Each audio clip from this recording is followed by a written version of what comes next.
עכשיו רעיון שלא כדאי לכם להחמיץ, מרק לוין, מחיר הפרשנים בארצות הברית, נחשב לאחד המגישים המשפיעים באמריקה, מבקר בחריפות את ממשל ביידן, ורעיון מיוחד לכתבתנו ליבי אלון, הוא יוצא במתקפה חריפה על ביידן והתוכנית להקמת מדינה פלסטינית, משוכנע שטראמפ בדרך חזרה לבית הלבן, וגם מאהוד ברק הוא לא חוסך ביקורת. הנה הכתבה. מרק לוין, אחד האנשים החריפים ביותר בתקשורת האמריקנית ברשת פוקס ניוז.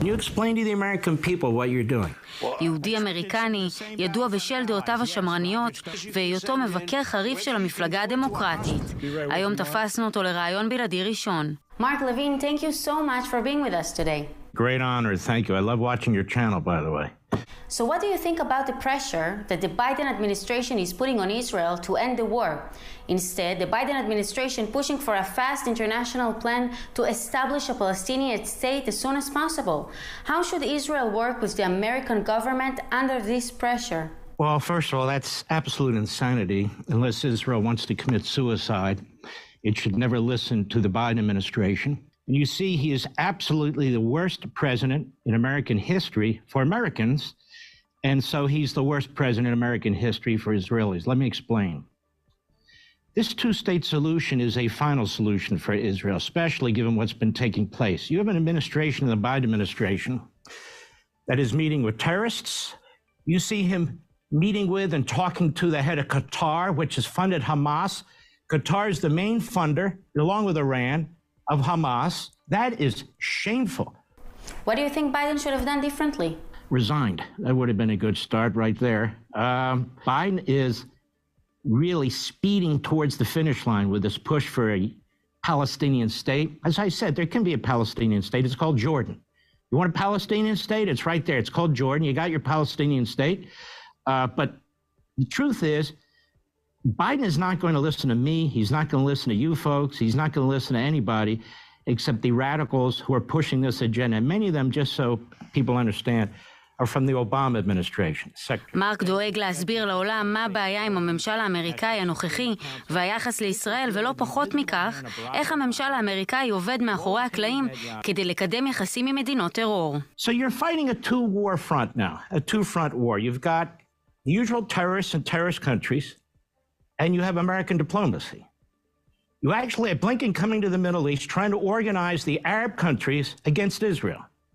He's organizing Europe against Israel. He's organizing an effort to unilaterally represent or push for a Palestinian state. The fact of the matter is, you have a huge enemy in Joe Biden, Tony Blinken, Jake Sullivan, Thomas Friedman, and the Democrat Party, which has moved more and more and more to its Islamist wing of Tlaib, Omar, AOC, and the other reprobates. בדבריו התייחס לוין לאמירות כי ישראל מבצעת פשעי מלחמה. Israel's war crimes, are they investigating Hamas's war crimes, Islamic Jihad's war crimes, the Muslim Brotherhood's war crimes, Abbas's war crimes, Syria's war crimes, Jordan's war crimes? Are you kidding me? Is this what a friend does to an ally in the middle of a war? Biden protects Palestinian immigrants in the U.S. from deportation. לוין טען שדווקא האנשים בתוכנו הם אלה שגורמים לפילוג הגדול ביותר במדינה.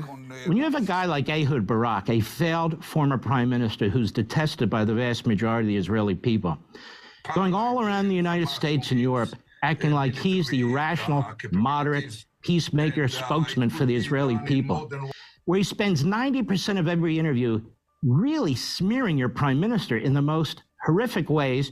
You have guys like Lipid, who are as weak as they get. The American government wants him as your prime minister because they know they can roll him at every turn. You have guys like Bennett, who basically, I'm just going to be honest, kind of a chameleon. He'll take whatever side he needs to take to become prime minister. But you have these three stooges and others saying what they say outside the United States, in Europe, published by Arab press, Palestinian press, by the heinous elements of the American press. They are giving cover. They are giving support.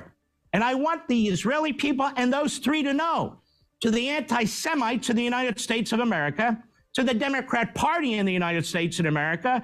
Their war on Netanyahu is a war on Israel. Do you think the White House is dealing with Benny Gantz and Yair Lapid behind the scenes to prepare for the day after Netanyahu? Why are they dealing with Lapid and Gantz? It's because that's who they want. And so I'd say to the people of Israel, if Joe Biden wants Lapid or Gantz, you better open your eyes very, very wide. You know, Gantz looks like a Hollywood figure. He's a former general, good-looking guy, walks like John Wayne, but he's not John Wayne. He's not John Wayne. Lapid looks like what he used to look like. No offense, we're both on TV. He looks like a TV commentator. He's way over his head. These two guys could not lead Israel through this. You don't have, in my view, another known or significant leader, so-called in Israel, who could do what Netanyahu's doing.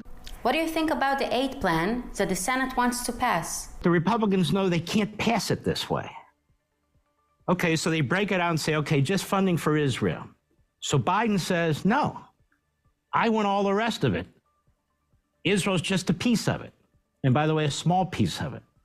So 14 billion, 17 billion for Israel, that's not even a grain of sand in the Sahara. It's so ridiculous. Thomas Friedman, how much damage does he do? Why would Thomas Friedman work for the New York Times?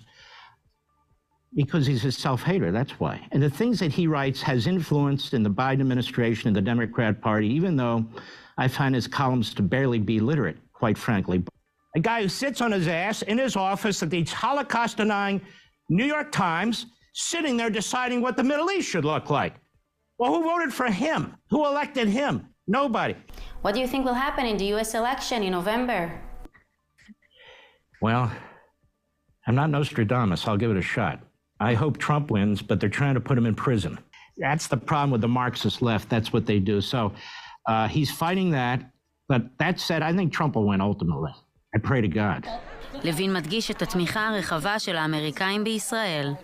The vast majority of the American people stand with Israel.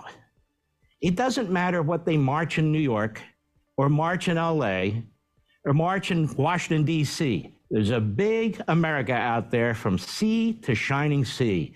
And all the people in the middle, I dare say 80 to 90%, they're not talking river to the sea. They're not talking like this at all. They're not marching in the streets about obliterating the Jews or anything like this.